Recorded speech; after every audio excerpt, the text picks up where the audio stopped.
वानराणाधीशं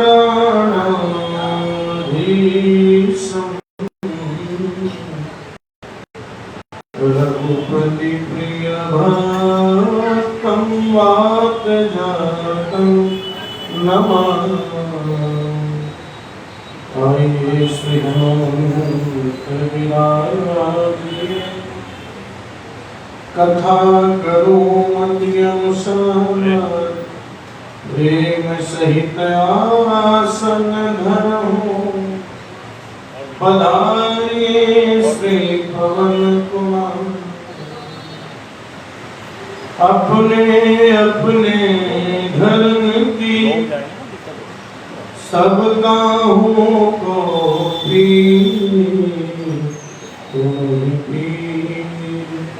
सब धर्म की धन्य धन्य रघुवीर।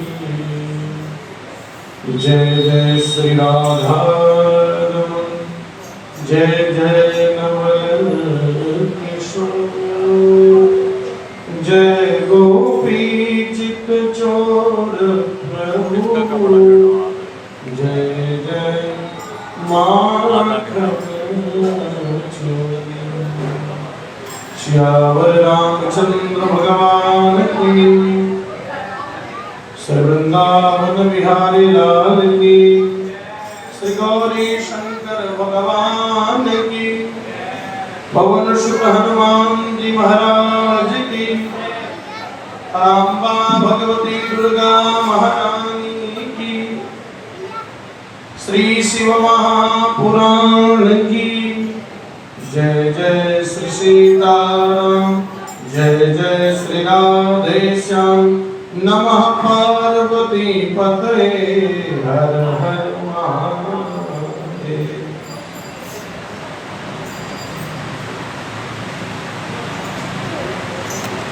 आइए भगवान शिव के नाम का जप करें। ओम नमः शिवाय, ओम नमः शिवाय, हर हर बोल नमः शिवाय।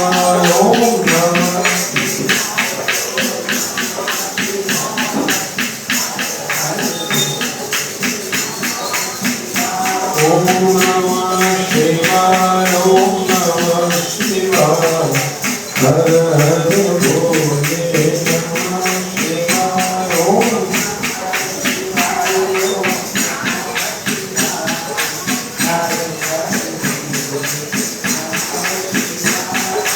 रामेश्वराय शिव रामेश्वराय, हर हर भोले नमः शिवाय।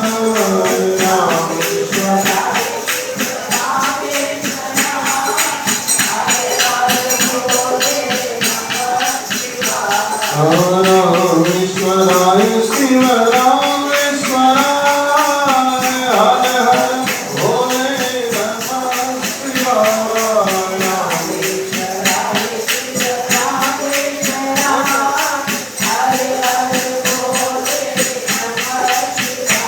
ओम नमः शिवाय, ओम नमः शिवाय, हर हर भोले नमः शिवाय।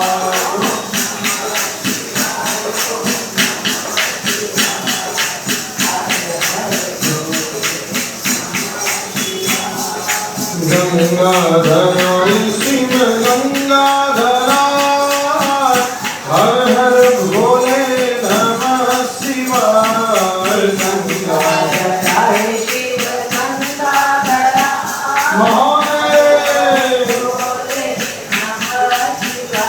ओम नमः शिवाय, ओम नमः शिवाय, हर हर भोले नमः शिवाय। ओम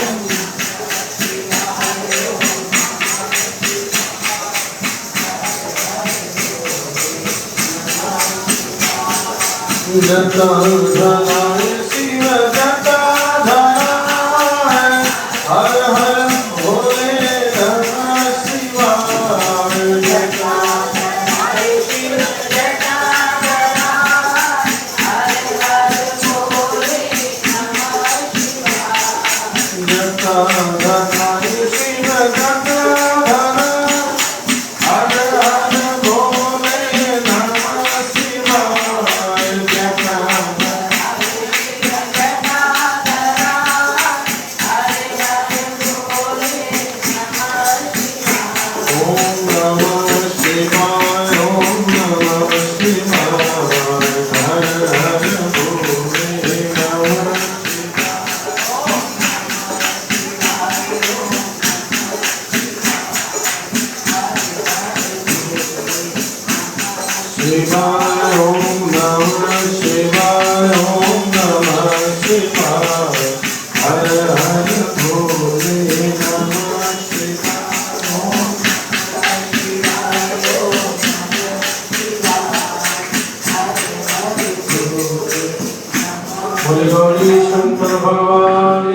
आइए भजन गाएं, उसके बाद कथा में चलेंगे। मेरे सिर पर रख बनवारी अपने दोनों हाथ, मेरे सिर पे रख गिरधारी अपने दोनों हाथ। अरे देना है तो दीजिए जन्म जन्म का साथ, देना है तो दीजिए जन्म। मेरे सिर पर रख गिरधारी, मेरे सिर पर रख गिरधारी अपने ये दोनों हाथ। देना है तो दीजिए जन्म जन्म का ये, देना है तो दीजिए। आज देना है तो दीजिए जन्म जन्म का साथ। आज देना है तो झुलस गए हैं गम की धूप में प्यारी सैया कर दे तो। झुलस गए हैं गम की धूप में, हाँ झुलस गए हैं गम की धूप में प्यारी सैया कर दे तो। झुलस गए हैं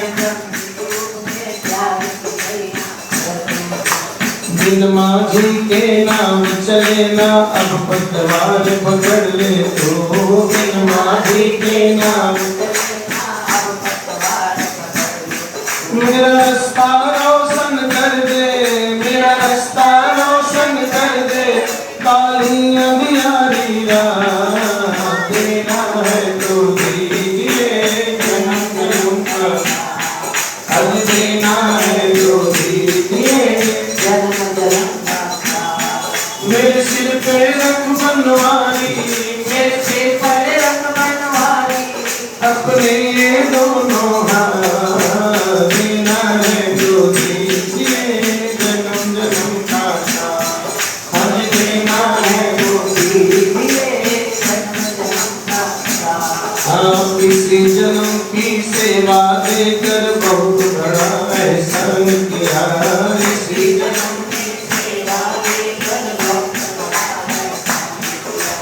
इसी जन्म की सेवा देकर बहुत बड़ा एहसान किया।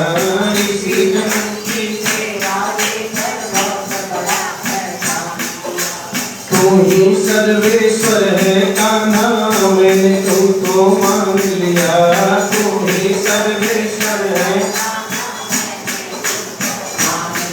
हम साथ रहे जन्मों तक, हम साथ रहे जन्मों तक बस रख लो इतनी बात। देना है तो दीजिए जन्म जन्म का साथ, आज देना है तो दीजिए जन्म जन्म का साथ। मेरे सिर पे रख बनवारी, मेरे सिर पर रख बनवारी अपने ये दोनों हाथ। देना है तो दीजिए जन्म का ये, आज देना है तो दीजिए जन्म जन्म का साथ। सुना है हमने शरणागत को अपने गले लगाते हो। सुना है हमने शरणागत को अपने गले ओ सुना है हमने शरणागत को अपने गले लगाते हो। सुना है हमने शरणागत को अपने गले लगाते हो। ऐसा हमने क्या मांगा जो देने में कतराते हो। ऐसा हमने क्या मांगा जो देने में कतराते हो। प्रभु चाहे सुख में रहे या दुख में, चाहे सुख में रहे चाहे सुख में रहे या दुख में, चाहे सुख में रहे या दुख में, बस होती रहे मुलाकात। देना है तो दीजिए जन्म जन्म का साथ, अब देना है तो दीजिए जन्म जन्म का साथ। मेरे सिर पे रख गिरधारी, मेरे सिर पर रख गिरधारी, अपने दोनों हाथ।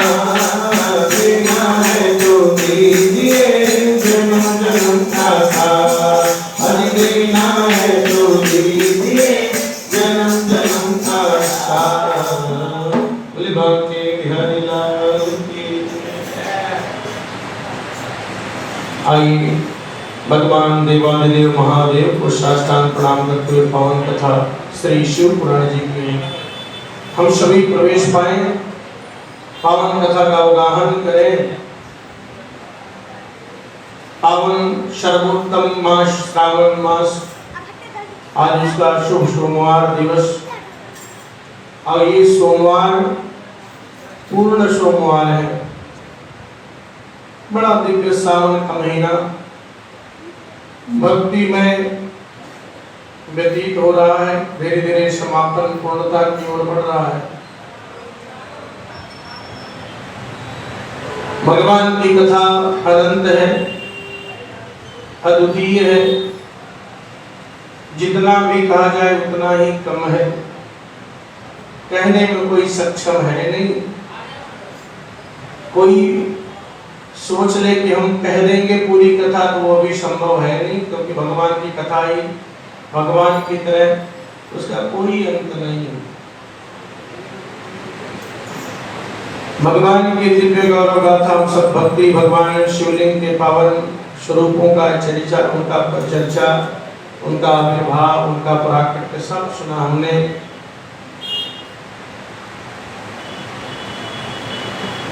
अब उमा संहिता में भगवती माँ दुर्गा जी के पावन चरित्रों की चर्चा है, उनके प्रकट की, महालक्ष्मी बनने की, काली बनने की, महिषासुर आदि असुरों को संहार करने की पूरी कथा है।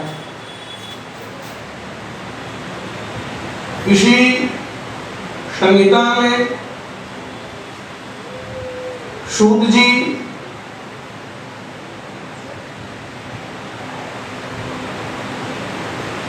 समस्त प्राणियों को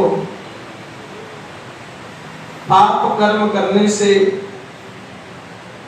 रोकने का उत्तम उपाय बताते हुए बताते हैं, नरकों की भी चर्चा करते हैं। जो पापी हैं, जो जाने में पाप कर ही जाते हैं, उनका अलग अलग नरकों की 28 प्रकार के नरकों की चर्चा है, और फिर उसमें भी बड़ी विस्तार पूर्वक चर्चा है। 28 कोटि है, प्रत्येक के 5-5 नायक्रम से 140 नरकों की चर्चा है। नरकों की चर्चा तो बहुत करेंगे नहीं, लेकिन थोड़ा बहुत कह लेंगे तो ठीक है, क्योंकि सुनने के बाद थोड़ा मन तो सावधान हो ही जाता है कि? वैसे पुराणों में लिखा है कि नरक वही जाएगा जिनका मन, जिनकी वाणी, जिनकी जिह्वा भगवान में ना लगे, एक बार भगवान का नाम ले ले भक्ति भाव से। जिह्वा न भक्ति भगवत गुण नाम ध्येयम्। भगवान के गुणों के नाम का, उनके स्वरूप की चर्चा, उनके नाम का अवन संकीर्तन, अगर यह नहीं है तो फिर तब तो कठिन है जी। अब ये कौन कौन नरकों की चर्चा है, कहते हैं व्यास जी, जो पाप परायण जीव महानरक में जाते हैं, उसके अधिकारी है, उनका संक्षेप में परिचय दिया जाता है। ध्यान से सुनिए।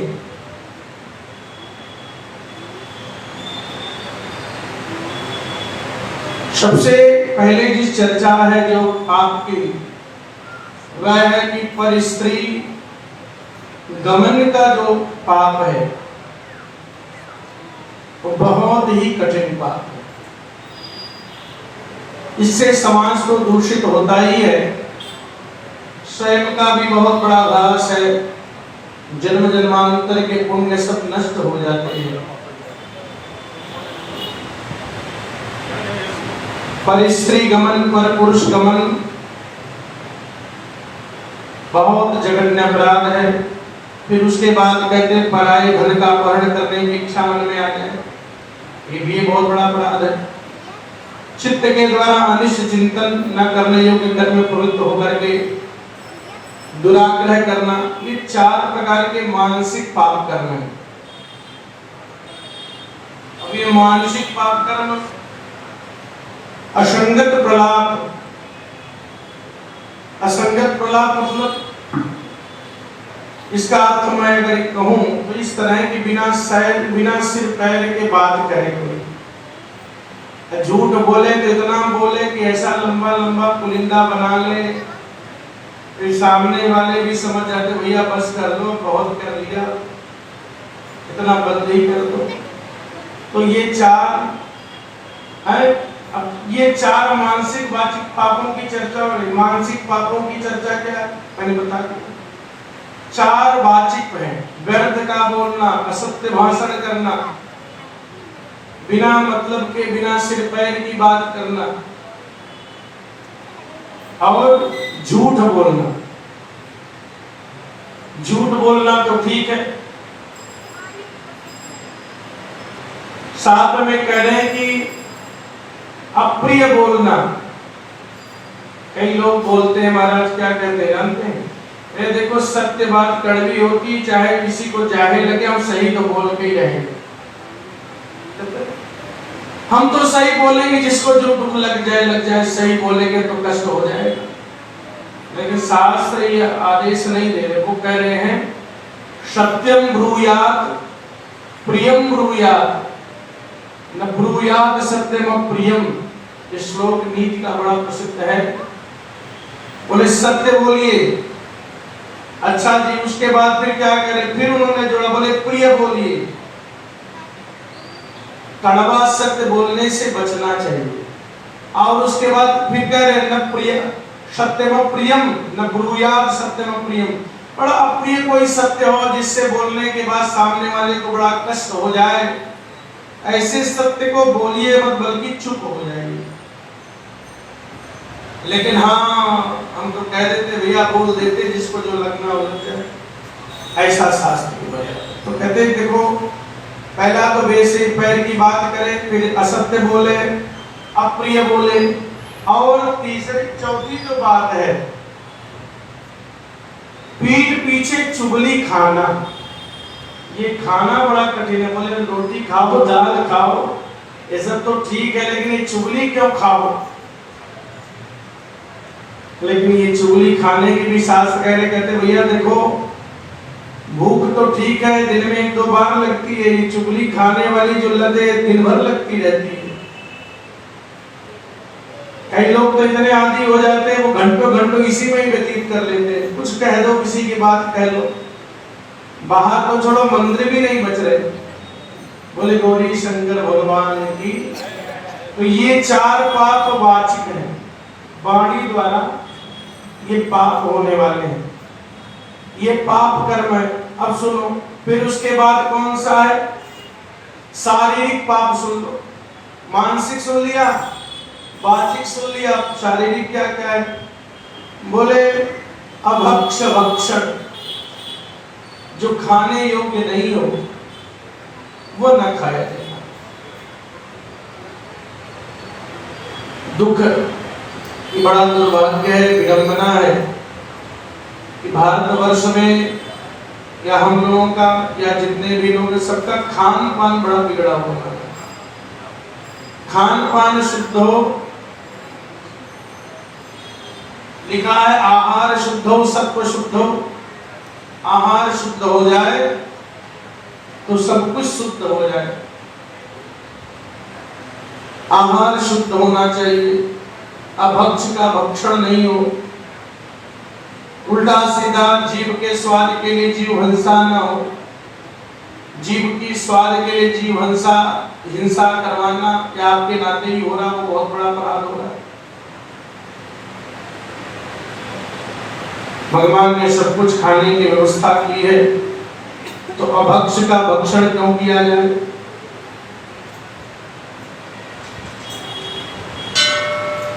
लहसुन प्याज ये वर्जित है। ध्यान से सुनिएगा, कुछ अलग बात बता रहे हैं। लहसुन प्याज वर्जित है, प्रयास हो कि ना खाया जाए।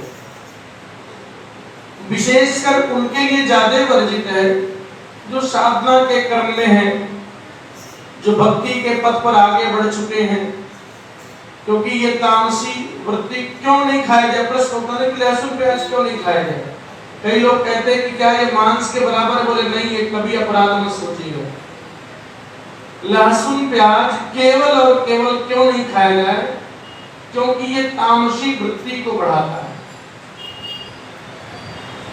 घर में लड़ाई झगड़ा का कारण बन जाता है, बस और कोई रीजन बहुत ज्यादा है नहीं। क्रोध बढ़ता है, आलस्य बढ़ता है,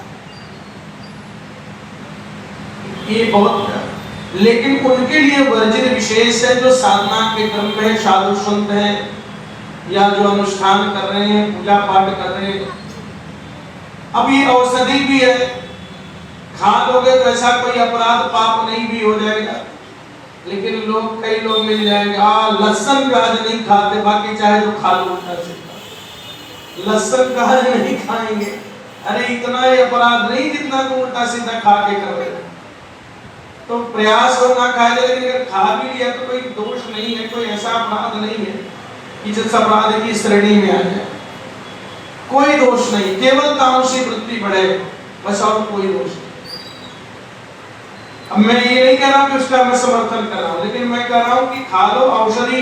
देखो इसको अमृत, वेद शास्त्र में, आयुर्वेद में इसको अमृता कहा गया, जीवनदायिनी औषधि कही गई, कई प्रकार के रोगों में लाभ भी करने वाला है। बोले गौरी शंकर भगवान, मेरे कहने का मतलब एक जीवन में एक उद्देश्य बनाइए, जो भगवान राम को, भगवान कृष्ण को, भगवती माँ को जो भोग ना लग जाए, ऐसी वस्तु का सेवन करने से बचिए, बस और कोई उपाय नहीं। प्राणियों की हिंसा ना करें। दूसरा अपराध, व्यर्थ के कार्यों में लगना और दूसरे के धन को हड़प लेना, ये 4 प्रकार के शारीरिक पाप कर्म है। इस प्रकार 4, 4, 8, 4, 12 कितने 12 पाप कर्म हो गए जो मन, वाणी और शरीर के द्वारा बताए गए हैं, और इन शरीर के द्वारा, मन के द्वारा, वाणी के द्वारा हो जाते हैं। जो संसार सागर से पार उतरने वाले हैं, जो महादेव से द्वेष करते हैं, वो सबके सब नरकों के समुद्र में गिरने वाले हैं, उनको बहुत भारी पाप लगता है। जो शिव ज्ञान का उपदेश देने वाले तपस्वी की, गुरुजनों की और पिता ताऊ आदि की निंदा करते हैं, वे उत्पन्न मनुष्य नरक समुद्र में गिरते हैं। देखिए, कोई ज्ञान का उपदेशक हो, उसकी बुराई ना करें। जो सबसे बड़ी बात मैं बता रहा हूं, जिसको गुरु बना लीजिए, पहले तो गुरु बनाने से पहले 1000 बार, लाख बार सोच लीजिए बनाऊं कि ना बनाऊं। बनाने में तो बड़ी शीघ्रता हो जाती है, कहीं सुन लिया फला आश्रम में फला जी कोई चमत्कार दिखा रहे, चमत्कार को नमस्कार बहुत दिन चलता है नहीं, कुछ दिन केवल चलता है। तो चमत्कार के चक्कर में गुरु मत बनाइए, बहुत विचार के, सोच विचार करके गुरु बनाएंगे। और अगर किसी को ना बना पाइए तो हनुमान जी को गुरु बना लीजिए, क्योंकि गुरु का काम है भगवान से मिलाना। जो गुरु अपने आप से मिलाए फिर उस गुरु से सावधान हो जाइए। गली गली गुरुआ घूमे, चेला मंत्र ले, स्वर्ग जाए चाहे नरक जाओ और धोती मोछा देव। तो इस तरह वाले गुरु से बचिए। बोले गौरी शंकर भगवान की। और जिसको गुरु बना लीजिए फिर उनके प्रति श्रद्धा कभी घटाइए बढ़ाइए नहीं, बन गए तो फिर बन गए, क्योंकि उनकी कोई बात नहीं, उनके द्वारा जो मिला उपदेश है वो महत्वपूर्ण है। बोले गौरी शंकर भगवान की। इनकी निंदा न करें। ब्रह्म हत्यारा, मदिरा पान करने वाला, सुवर्ण चुराने वाला, गुरु पत्नी गामी, इन चारों से संपर्क रखने वाला भी उसी समान पापी हो जाता है। आपने किया नहीं लेकिन ऐसे दुष्टों का संग केवल कर लिया, बस कहते हैं भैया बस पाप के चक्कर में आप भी आ जाओ। ये सबके सब महापातकी कहे गए हैं। क्या कहे गए हैं? महापापी, हल्के वाले नहीं, महापापी है। अब सुनो, जो क्रोध से, लोभ से, भय से तथा द्वेष से ब्राह्मण के वध के लिए महान मर्म भेदी दोष का वर्णन करता है, वह ब्रह्म हत्यारा होता है। ब्राह्मण का अहित हो जाए, ऐसा कोई आप गूढ़ रहस्य किसी को बता दीजिए, उसके भेद को खोल दीजिए, तो कहते हैं मारोगे नहीं लेकिन ब्रह्म हत्या का पाप तुम्हारे सर ही चढ़ जाएगा। जो ब्राह्मण को बुलाकर उसे कोई वस्तु देने के पश्चात सोच ले फिर वापस ले ले, जो निर्दोष पुरुष पर दोषारोपण करता हो, दोष भी नहीं, बिना मतलब के अपने राजनीति के चक्कर में दोष लगा दो, वह भी ब्रह्म हत्यारा के ही समान होता है। जो भरी सभा में उदासीन भाव से बैठे हुए श्रेष्ठ ब्राह्मण को अपनी विद्या के अभिमान से अपमानित करे, वह भी ब्रह्म हत्यारा। दूसरों के यथार्थ गुणों का भी बलात् खंडन करे। जो साड़ों द्वारा बाही जाती हुई गौओं के द्वारा तथा गुरु से उपदेश ग्रहण करते हुए द्विजों के कार्य में विघ्न डालता है, उसे भी ब्रह्म हत्यारा कहते हैं। जो देवताओं, ब्राह्मणों तथा गौ के उपयोग की दी हुई धन संपत्ति का हरण कर लेता है, वह भी गौ हत्यारा, ब्राह्मण हत्यारा है। जिस किसी व्रत नियम तथा यज्ञ को ग्रहण करके उसे त्याग देना तथा पंच महायज्ञों का अनुष्ठान न करना मदिरा पान के समान पातक बताया गया है। सबसे बड़ा जो दोष बता रहे हैं कि पिता और माता को त्याग देना बहुत बड़ा अपराध है। ऐसे पातकी का मुख दर्शन नहीं करें। माता पिता को छोड़ दो भैया। क्यों छोड़ दो? क्योंकि श्रीमती जी ने कहा कि हम तुम्हारा ही बना खिला दे, तुमको ही बड़ी बात, तुम्हारे माता पिता को बना खिला नहीं पाएंगे, उनकी जिम्मेदारी तुम जानो, इसलिए छोड़। वो स्वामी जी बहुत बढ़िया बात कह रहे हैं। वो कहते हैं ससुराल प्यारी भई जबते रिपुरूप कुटुंब भय तबते। जब तक विवाह नहीं हुआ हो तब तक माता पिता बहुत अच्छे लगते हैं। विवाह के बाद पता नहीं कौन सा प्रभाव आता है कि फिर माता पिता ही बुरे लग जाते हैं। अब मैं अपने मन से नहीं कह रहा हूँ, इसमें जो लिखा वो कह रहा हूँ। बोले गौरी शंकर भगवान की।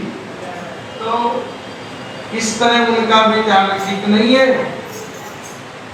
ब्राह्मण से झूठा वादा करना, शिव भक्तों को मांस खिलाना, अभक्ष वस्तु का भक्षण करना ब्रह्म हत्या के तुल्य के समान कहा गया है। वन में निरपराध प्राणियों का वध करना भी ब्रह्म हत्या के ही समान है।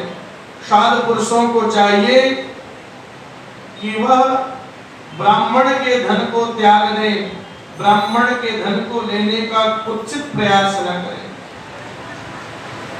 जो धर्म के कार्य में भी लगाए, कहते ब्राह्मण का धन ले लो और सोच लो, बोलो इसको धर्म के कार्य में लगा देते, बोले यह भी ब्रह्म हत्या का ही दोष है।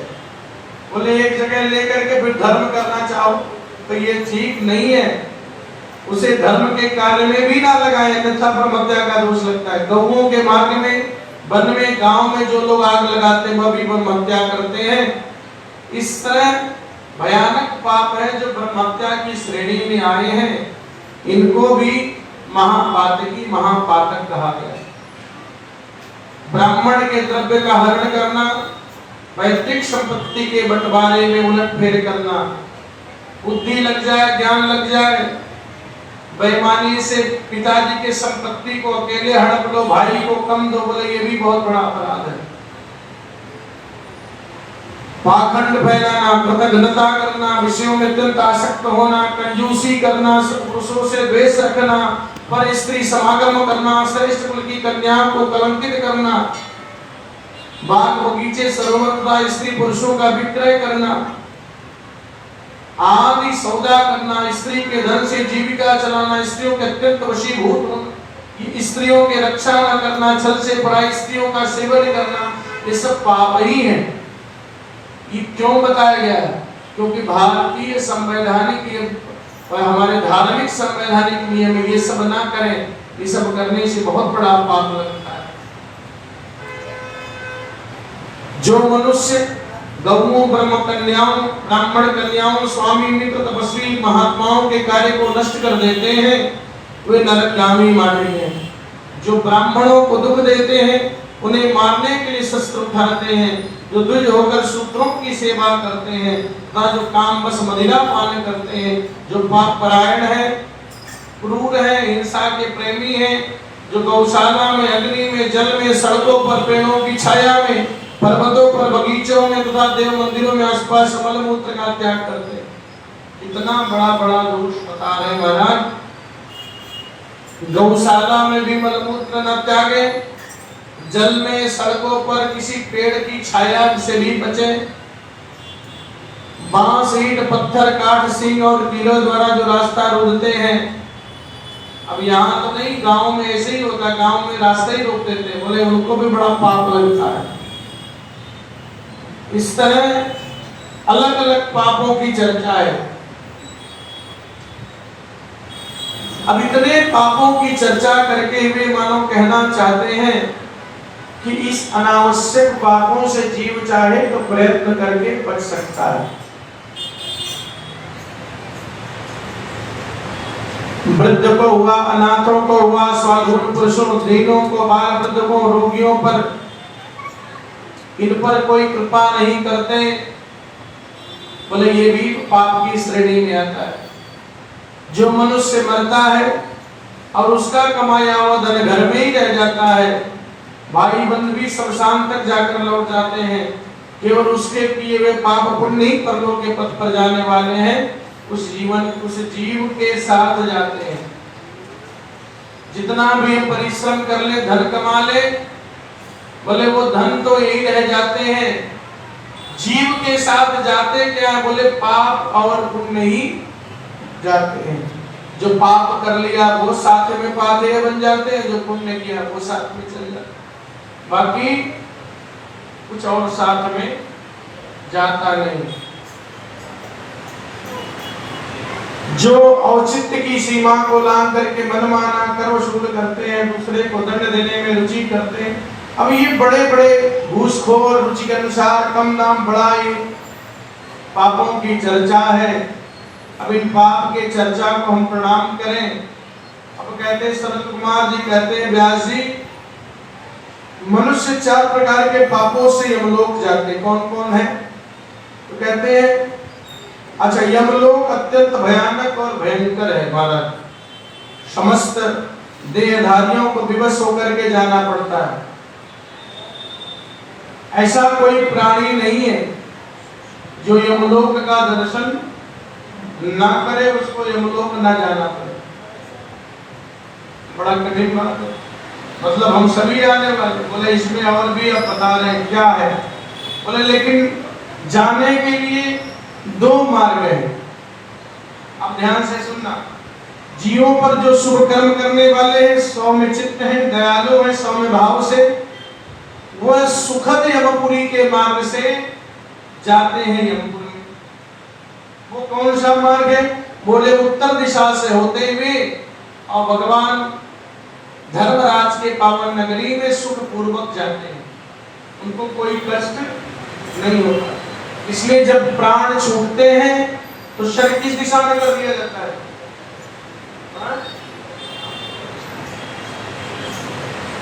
अब जो भयानक दक्षिण मार्ग से उन लोग की यात्रा करते हैं, बोले वो जो पापी हैं, दुष्ट हैं, पर स्त्री गमन करते हैं, मर्द लोग से 86,000 योजन की दूरी लांघ करके नाना रूप वाले हम लोग की स्थिति है। यह जानना चाहिए कि पुण्य कर्म करने वाले लोगों को तो नगर बहुत ही आनंददायी लगता है, लेकिन जो दुष्ट है उनको भयानक लगता है, बहुत अत्यंत भयानक लगता है। वहां का मार्ग तो कहीं तीखे कांटों से युक्त है, कहीं कंकड़ों से व्याप्त है, कहीं चूरों की धार से समान तीखे पर्वत पड़े, पत्थर पड़े, कहीं अत्यंत कीचड़ है, बड़े बड़े छोटे पाद के अनुसार वहां कठिनाइयों का भारीपन, और जैसा जैसा शुभ कर्म है वैसा हल्कापन है।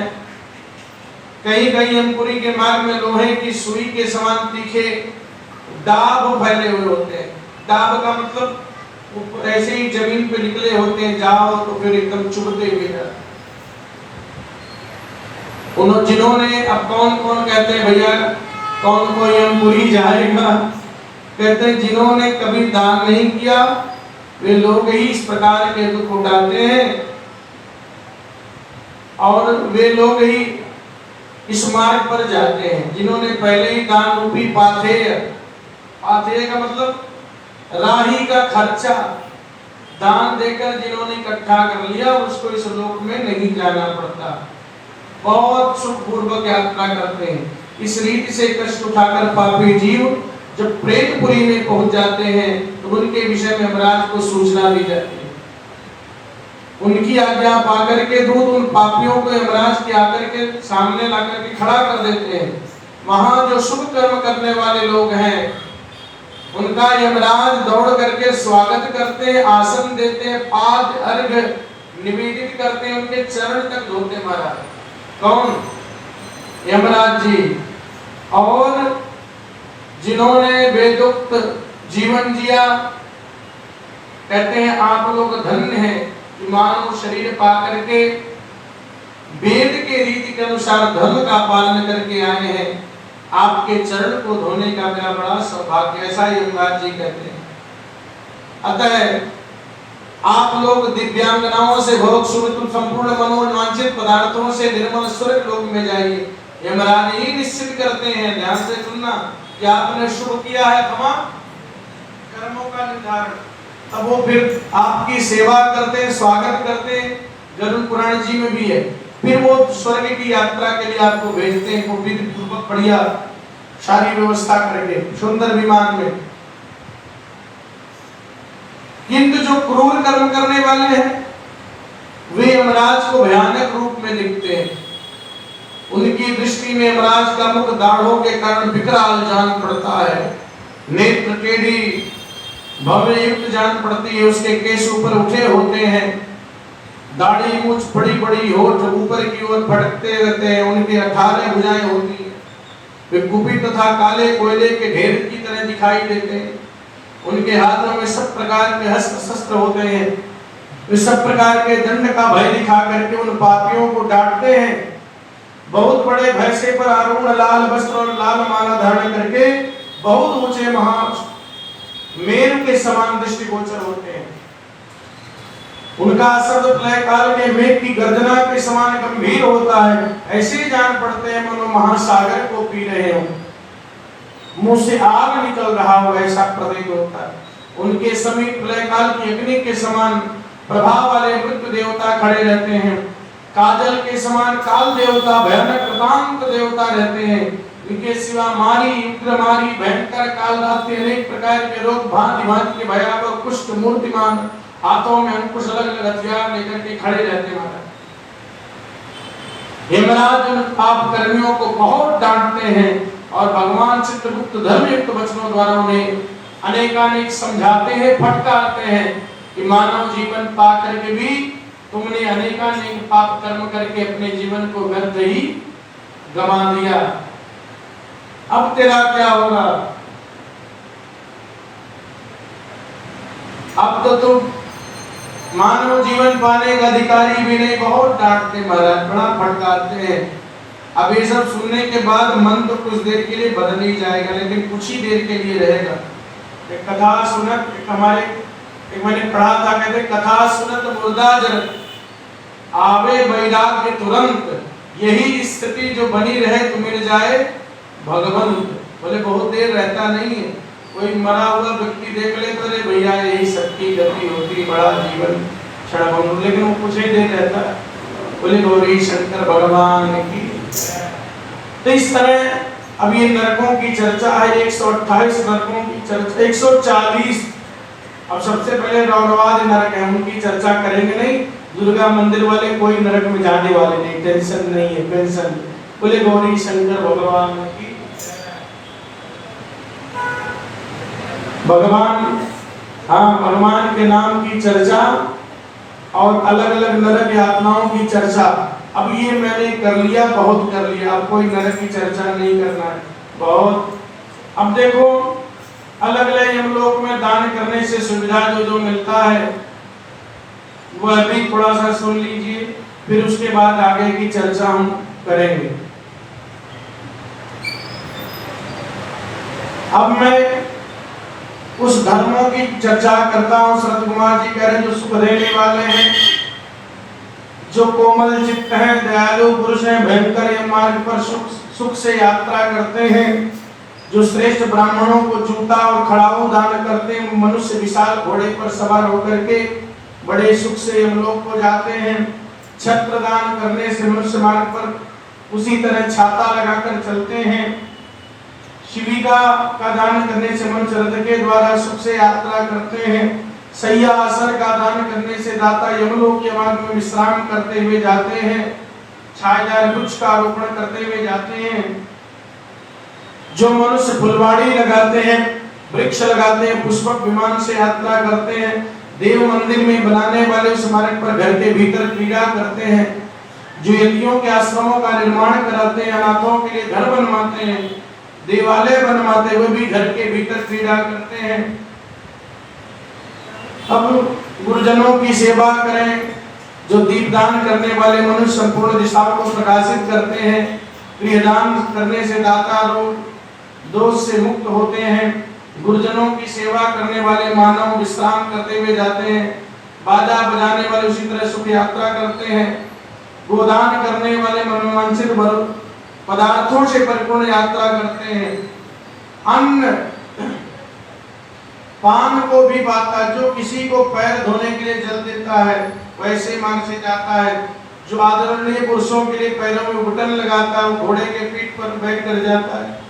इस तरह महाराज सुवर्ण दान है, रजत दान है, छत्र दान है, सैया दान है, अन्न दान। अन्न साक्षात ब्रह्म है, अन्न साक्षात विष्णु है, अन्न साक्षात शिव है, इसलिए अन्न के समान न दान हुआ है न होगा, ऐसा कह रहे। बोले गौरी शंकर भगवान की। तो इस तरह अलग अलग दानों की चर्चा है। अब बहुत चर्चा नहीं करेंगे क्योंकि यहाँ के लोग बड़े दानी है। दान तो दिन भर जब भी आते मंदिर में दान ही करते, तो यहाँ कुछ कहना है। बोले गौरी शंकर भगवान।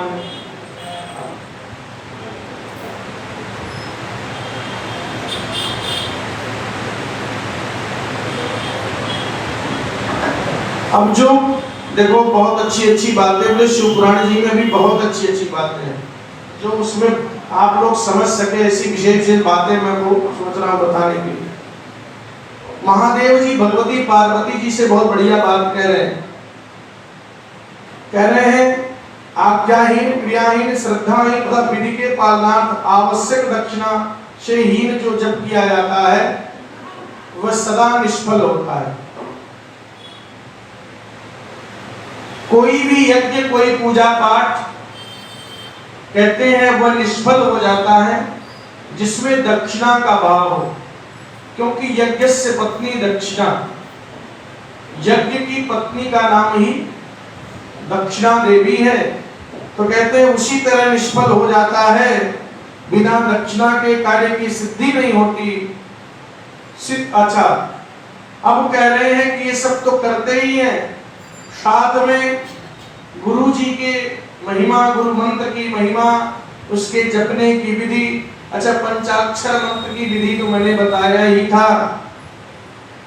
तो कहते हैं गुरु ब्राह्मण की सेवा में उपस्थित हो, मन में शुद्ध भाव रखते हुए प्रयत्न पूर्वक उनके संतुष्ट करें। ब्राह्मण साधक अपने मन, वाणी, शरीर, धन से गुरु की पूजा करें। वैभव हो तो गुरु को भक्ति भाव से हाथी घोड़े जितना मन करे उतना दान करें। जो सामर्थ्य बने वो गुरु को दान करें, जो अपने लिए सिद्धि चाहता हो। अब अगर धन होने के बाद भी एकदम कृपणता करें तो यह भी ठीक नहीं है। इस तरह संतुष्ट हुए गुरु से अपने पूजक शिष्य को, जो 1 वर्ष तक उसकी सेवा में रह चुका हो, जो गुरु की सेवा में उत्साह रखने वाला हो, अहंकार रहित, उपवास पूर्वक हो और पुनः शुद्धि के लिए पूर्ण कलश में पवित्र जल से स्नान किया हो और अनेकानेक उसको पुण्या ब्राह्मणों द्वारा, वाचन ब्राह्मणों की पूजा करवा करके समुद्र तट पर, नदी के किनारे, गौशाला में, देवालय में अनेक सिद्धिदायक खा लेने पर शुभ तिथि नक्षत्र सर्वदोष रहित हो, ये सब करवाने के बाद जब योग्य जान ले 1 वर्ष तक वो नियम कानून में रहे, तब ऐसे शिष्य को गुरु को दीक्षा, तब तो गुरु रह गए, फिर उनको मिलेगा नहीं कोई शिष्य। ये फिर चलने वाली है नहीं। देखो शास्त्र कितना आदेश करते हैं, बोले ऐसे नहीं। जब हम अपने गुरु जी के पास गए दीक्षा लेने, उन्होंने कहा अभी नहीं, अभी तुम योग्य नहीं हो, अभी और पूजा पाठ करो। ऐसे गुरु कम मिलते हैं। तो ऐसा 1 साल तक पूरे नियम कानून का पालन करें, धर्म के अनुसार जीवन जिए, बख्शा बख्श का त्याग करें। उसके बाद लगे गुरु जी को अब ये ठीक हो गए हैं, तब जाकर के गुरु मंत्र दे। नहीं तो कई लोग महाराज मंत्र लेने के बाद भी माला खूंटी पे टांग देते हैं, बोले गौरी शंकर भगवान। सही कह रहा हूँ कि गलत कह रहा हूँ? लाओ आज निकाल देते, आज खाने का मन खा लेते, फिर कभी पहन लेंगे। ऐसा ना स्थिति बने, नहीं तो तुम तो जाओगे, गुरुजी भी साथ में ही जाएंगे। हमारे गुरुजी कहते थे शिष्य के द्वारा किया हुआ पुण्य और पाप दोनों को गुरु को प्राप्त होता है। इसलिए गुरुजी बच गए और शिष्य जी बच गए। हम तो डूबे के शरण तुमको भी ये स्थिति ना बन जाए। बोले गौरी शंकर भगवान की। 1 साल तक नियम कानून का। कई लोग तो ऐसे मिल जाते हैं, बोले तुलसी पहनने, तुलसी राम मंत्र ले, राम तारक मंत्र लेते हैं तो खाने पीने में थोड़ा बाधा है। शिव मंत्र ले ले तो कोई टेंशन नहीं, जो खाओ, बड़ा अपराध है। शिव जैसा कोई भगवान का भक्त नहीं, कोई वैष्णव नहीं। शिव मंत्र में भी कोई छूट नहीं है, जो कहे वो बड़ा भारी पापी आदमी। बोले गौरी शंकर भगवान। तो अब एकांत स्थान में अत्यंत प्रसन्न होकर के उच्च स्वर में दोनों को उत्तम शिष्य और गुरु को भली बात मंत्र का उच्चारण करे। गुरु शिष्य को दूसरा कोई सुन ना पाए, इसलिए देखते हैं कि वस्त्र ढक करके मंत्र देने की परंपरा। बारंबार उच्चारण करा करके शिष्य को इस प्रकार आशीर्वाद दे, तुम्हारा कल्याण हो, मंगल हो, शोभन हो, प्रिय हो। इस तरह गुरु शिष्य को मंत्र और आज्ञा प्रदान करे। 2, 3, 4, 5 बार कहवा ले, ऐसा नहीं हो। मैं गया बिहार में, समस्तीपुर में कथा कहने बहुत साल पहले, और बिहार में जब कथा कहने गया तो वहां के जो यजमान थे उन्होंने कहा हमने कहीं सुना है कि कथा सुनने के पहले गुरु दीक्षा लेनी चाहिए। हमने कहा तो भैया ले लो। तो नहीं आपसे लेंगे। हमने कहा नहीं हम तो दीक्षा उक्षा देते नहीं। तो कहे फिर कहाँ ले? तो कहा, हमने कहा अभी तक दीक्षा नहीं है। बोले लिया तो था एक बार, बहुत साल पहले गुरु जी आए थे और उन्होंने बहुत लंबा चौड़ा टेंट लगवाया था गुरु मंत्र। हमने कहा अच्छा गुरु जी का नाम? कुछ देर चुप गए, वो भूल गए नाम उनका। अच्छा हमने कहा गुरु मंत्र? बोले वो भी भूल गए, न जाने क्या कहा था, वो सब भूल गए। हमने कहा धन्य तुम शिष्य हो गुरु। तो ऐसा ना हो जाए भैया, प्रयास करिए कि गुरु मंत्र विधि पूर्वक गुरु जी रटाएं, गुरु को आदेश दे रहे। इस प्रकार गुरु से मंत्र और आज्ञा पाकर के शिष्य एकाग्रचित्त हो संकल्प करके पुनः शरण पूर्वक प्रतिदिन उस मंत्र का जप करता रहे। गुरु मंत्र ले लिया तो ऐसा नहीं फिर सब कल्याण हो गया। कैसे? बोले इस तरह कि कोई रोग हो जाए, डॉक्टर साहब दवा दे दे, लाओ रख लो, खाएं, अब ठीक हो जाए, ऐसे थोड़ी ठीक होंगे। क्या करना पड़ेगा? दवा को उसी तरह गुरु मंत्र देने से ऐसा नहीं कि आपको सब पवित्र, आपका सब कल्याण हो गया। बोले गुरु मंत्र लेने के बाद उसका विधि पूर्वक नियम पूर्वक जप करिए। हाँ, जिन्होंने हमको भगवती गायत्री का दीक्षा दिया था, हम बहुत छोटे थे तब, कक्षा 7-8 में पढ़ रहे थे, तो गायत्री का दीक्षा लिया मैंने। तो उन्होंने अगले दिन, बहुत छोटे थे, बुलाया। हमारे राम जन्मभूमि तीर्थ के अध्यक्ष हैं, वो उनके गुरु भाई थे। उन्होंने कहा कि देखो बेटा, तुम लोग बहुत छोटे हो, लेकिन एक काम करना, जो मंत्र दिया है उसको जपते रहना, नहीं तो बड़ा अपराध मेरे ऊपर जाएगा। बोले गौरी शंकर भगवान की उस मंत्र का जप करते रहना चाहिए। कुछ भी कर ले, नहीं कर पाए 10-20 बार भी कर ले, 21 बार कर ले, 11 बार कर ले, 108 बार कर ले, लेकिन करना चाहिए। प्रतिदिन संयम से रहकर केवल रात में भोजन करता है, मंत्र के जितने अक्षर उतने लाख का चौगुना आदर पूर्वक जप करता है, इसको पुनश्चरण कहते हैं। पुनश्चरण करके प्रतिदिन जप करता है। अब ये बड़ी बात, जो मंत्र आपने लिया है उस मंत्र में जितने अक्षर है उतने लाख मंत्रों का जब जप कर लिया जाता है। जैसे माने शिव जी का मंत्र है, उसमें कितने अक्षर हैं? 5 अक्षर हैं, तो कहते 5 लाख मंत्र का जप कर लीजिए, और 5 का नहीं बल्कि 21 लाख मंत्रों का जप कर लीजिए। चौगुना कलयुग में तो और भी जपना चाहिए, तब जाकर के एक पुनश्चरण हो जाएगा। बोले गौरी शंकर भगवान की। इस तरह अब जप करने की विधि क्या है? बोले गुरु मंत्र ले लिया, उत्तर या पूर्व की ओर मुख करके मौन भाव से बैठे, चित्त को एकाग्र करे, दहन प्लावन आदि के 5 तत्वों का शोधन करके मंत्र का न्यास आदि करें। इसके बाद सकल कर्ण की क्रिया संपन्न करके प्राण अपान नियम करते हुए दोनों के स्वरूप का ध्यान करें। विद्या स्थान अपने रूप छंद आदि का ध्यान करें।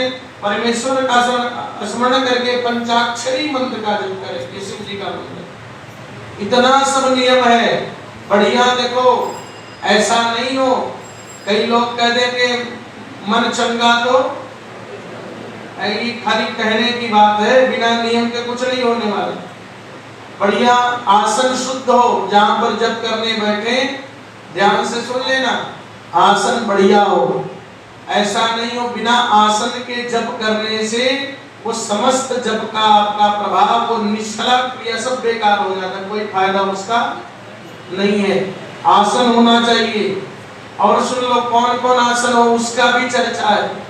जो पाषाण पे बैठ करके जप करते, केवल जीवन में उनके रोग बढ़ता है, कोई भक्ति उक्ति नहीं मिलती। पत्थर पे बैठ के सबसे बढ़िया आसन है कंबल का ऊनी आसन हो, उस पर बैठ करके भगवान का जप करें। बिना किसी आसन के बैठ के जप नहीं करना चाहिए, जहां था वहीं बैठ जाओ, पत्थरों पे बैठ जाओ, ऐसा नहीं करते। और आसन शुद्ध हो, मृगशाला है, व्याघ्रचरण है, कुश का आसन है, ये सबके आसन से सबसे महत्वपूर्ण है, सुलभ है ऊनी आसन। बोली गौरी शंकर भगवान की। उसके बाद पवित्र हो जाए, आचमन करें, उत्तर और पूर्व दिशा में बैठ जाएं। पवित्र करने के बाद ही फिर न्यास करें, विनियोग करें, फिर जप करें। बिना पवित्र, अच्छा मान लो कहीं रास्ते में जा रहे हो तब भी जप करें। अब वहां जप करना है या आपको जल नहीं मिल रहा है, ध्यान से सुन लो, आपके काम की बात करो, पानी नहीं है पवित्र होने के लिए, तो पवित्र कैसे हो जाए? बोले सुन लो, ये अंगूठा लिया और नाक में कान में ऐसे 3 बार आपने छुआ लिया और भगवान का नाम ले लिया, तो आप पवित्र हो गए। सबसे आसान काम बता दिया, ओम केशवाय नमः, ओम नारायणाय नमः, पवित्र हो गए। भगवान नहीं तो राम राम सीताराम कह के केवल 3 बार छू लिया, नाक कान दोनों, बस पवित्र हो गए। फिर भगवान के नाम का शुद्ध आसन लगा करके जप करो, ऐसे नहीं मंत्रों का। अब देखो एक जप की विधि क्या क्या है, ध्यान से सुन लो, आप लोगों के लिए जरूरी है। सब पुजारी लोग हैं, पूजा पाठ करती हैं, तो कहते हैं जप की 3 विधि है। पहला जप है देखो पहला जप क्या है, बोले मानसिक जप। ऐसा जप किया जाए जिस जप में ओठ भी ना हिले, मन में जप चलता रहे मंत्रों, उसको क्या कहते हैं, मानसिक जप। ध्यान से सुनो, प्रसाद मिलना ही है, कहीं जाएगा नहीं। बोले गौरी शंकर भगवान की। फिर उसके बाद उपांशु है। उपांशु क्या है, बोले ओठ धीरे धीरे हिलता रहे। और ये क्या, ये बोले मध्यम। सबसे उत्तम मानसिक जप हो गया, मध्यम हो गया कि ओठ भी हिल रहा है लेकिन आवाज बाहर नहीं आ रही।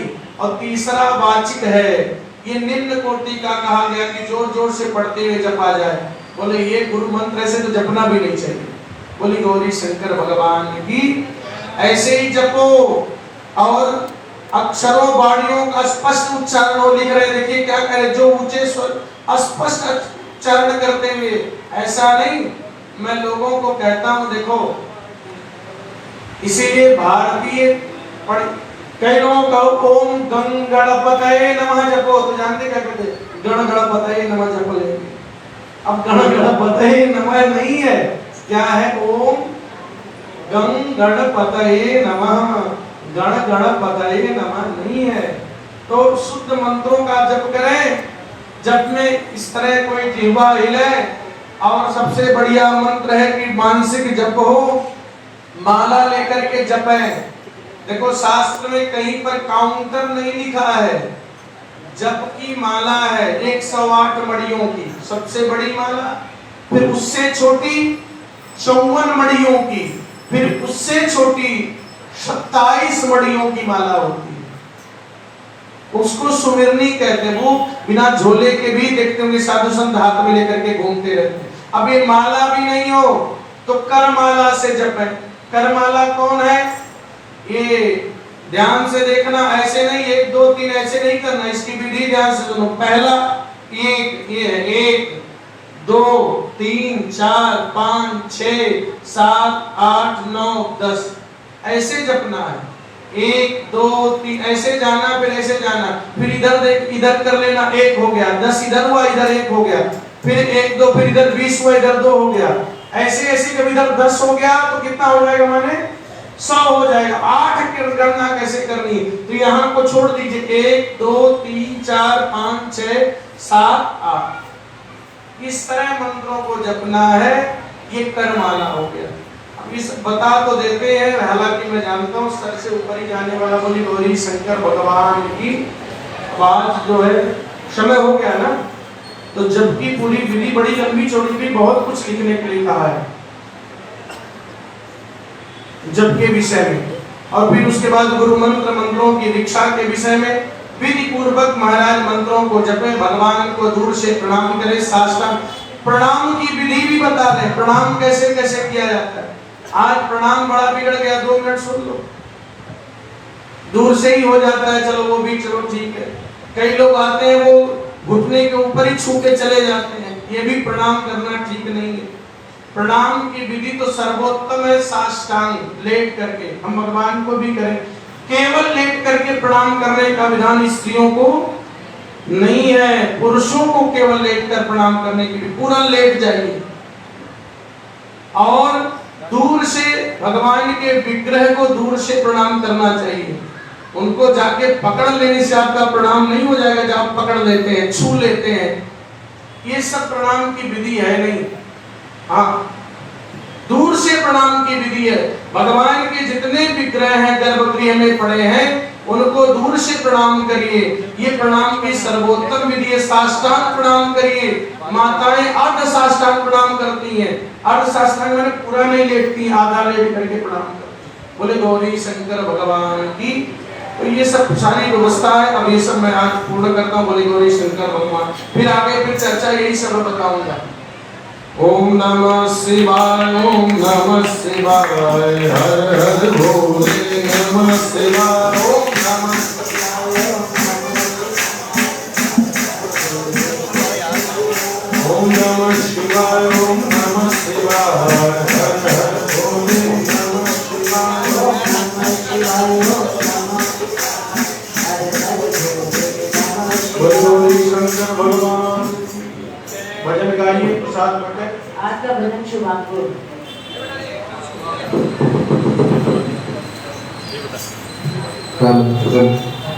बोलिए श्री बांके बिहारी लाल की। सजने का है सौगी, कोई कसर न रह जाए, ऐसा कर दो श्रृंगार, सब देखते रह जाए।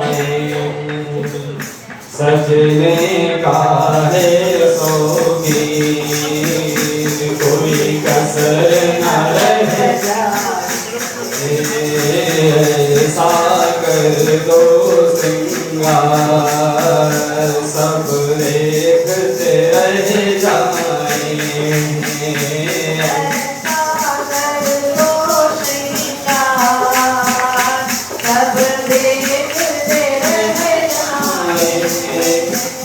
जब सारा सजता है, सारी दुनिया सजती है। जब सारी दुनिया महकती है, उसी सारी दुनिया महकती है। बागों का हर एक फूल गजरे में लग जाए, ऐसा कर दो श्रृंगार, सब देखते रह जाए। सजने का है सोगी, कोई कसर न रह जाए, ऐसा कर दो श्रृंगार, सब देखते रह जाए।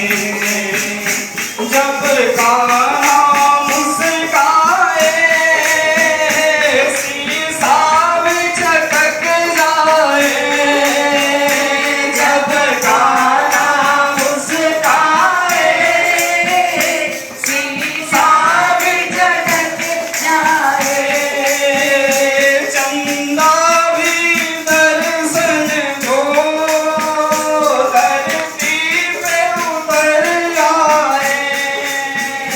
चंदा भी दर्शन दो, धरती पे उतर आए। सूरज की किरणों से दरबार चमक जाए, ऐसा कर दो श्रृंगार, सब देखते रह जाए। सजने का है सोगी, कोई कसर न रह जाए। क्या उसको सजाओगे तो सबको सजाता है। क्या उसको सजाओगे जो सबको सजाता है। क्या उसको खिलाओगे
बैठे रहना। सुमन आके आपको अपने दोते के जन्मदिन की बहुत बहुत बहुत सारी बधाई हो।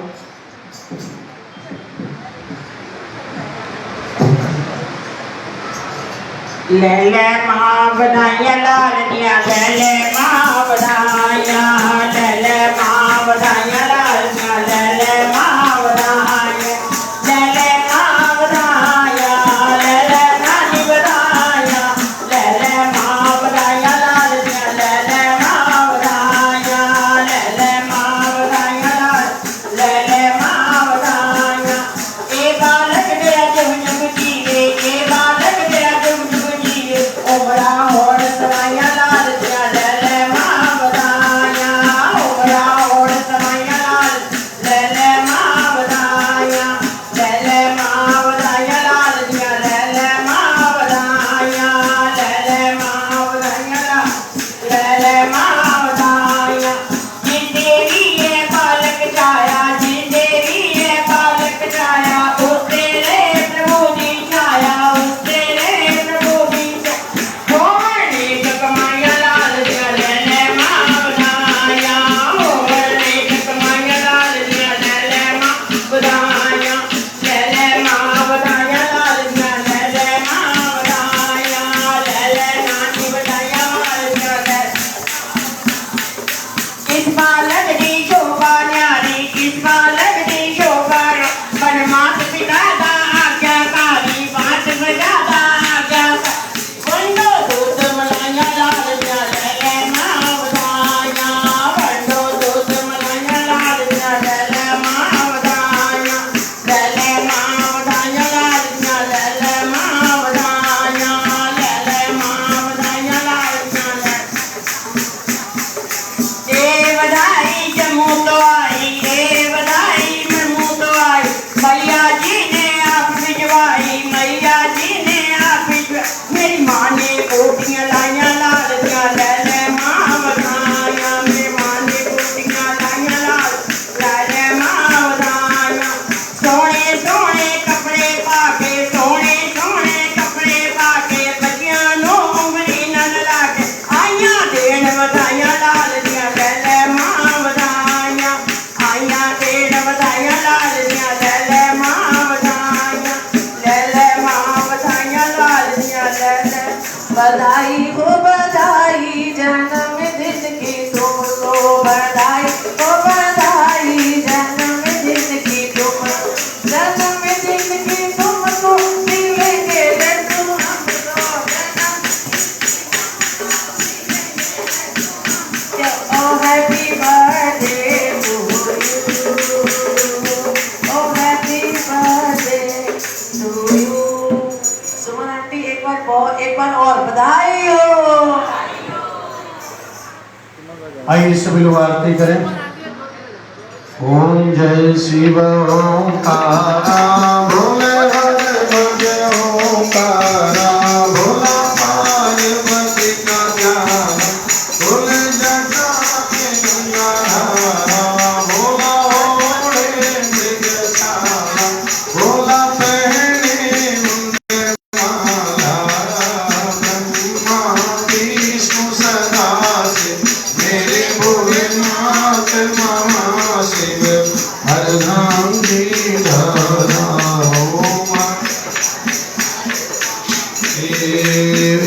एकानन चतुरान पंचानन राधे, बोले पंचानन राधे, हम शासन करुणासन, हम शासन करुणासन, दिखवावन साधे, ओम हर हर हर महादेव, द्विभुज चार चतुर्भुज, दस भुज के सोहे, बोले दस भुज के सोहे, तीनों रूप निरखता, भोले जी का दर्शन करता, त्रिभुवन जन मोहे, ओम हर महादेव अक्षमाला वनमाला, पुण्यमाला धारी, बोले रुंडमाला धारी,